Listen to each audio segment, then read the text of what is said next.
Probably 6 or 8 months ago, we were dropping something off, probably a year ago, we were dropping something off at the restore for Habitat for Humanity.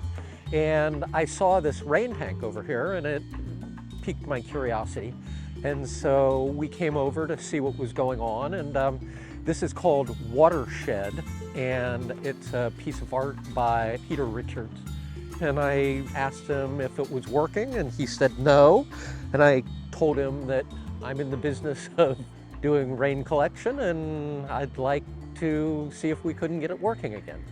That sort of sparked off a long odyssey, getting a hold of the city of San Jose, the Arts Council, getting them involved, getting Peter involved, and the city came up with a budget for us. So we're in the process of reworking some of the things. The idea was to collect the water. There is a fountain element to this, and when it is up and running, it's a really beautiful fountain. They had some problems with overflowing and I think making that wood deck a little slippery. And so we're narrowing the area that the water can come out of so that we're hoping to contain it all in a trough that will sit below that. That is just a cycling fountain. This rainwater stands alone. It is not part of the fountain. That's all run on municipal water. I have put in an irrigation valve and it will water these 8 olive trees. We're going to put in a water meter and do some things because we're hoping that from April to September or October, this is 14,000 gallons, that will be enough water to irrigate for that amount of time. They're pretty well established olive trees, and so they're probably getting water from somewhere else, I would guess. So here is the Hunter controller that we just installed. And it might seem like it's a little bit overkill. We only have one valve and we put in this controller.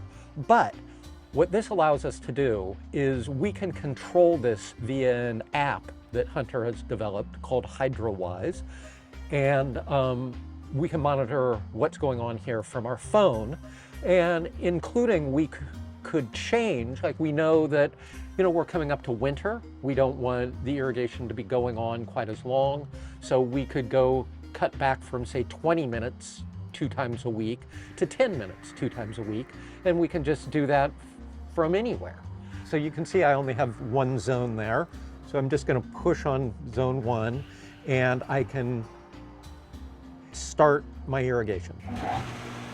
And so then I can come over here to my water meter and you can see it spinning and it should read out in gallons.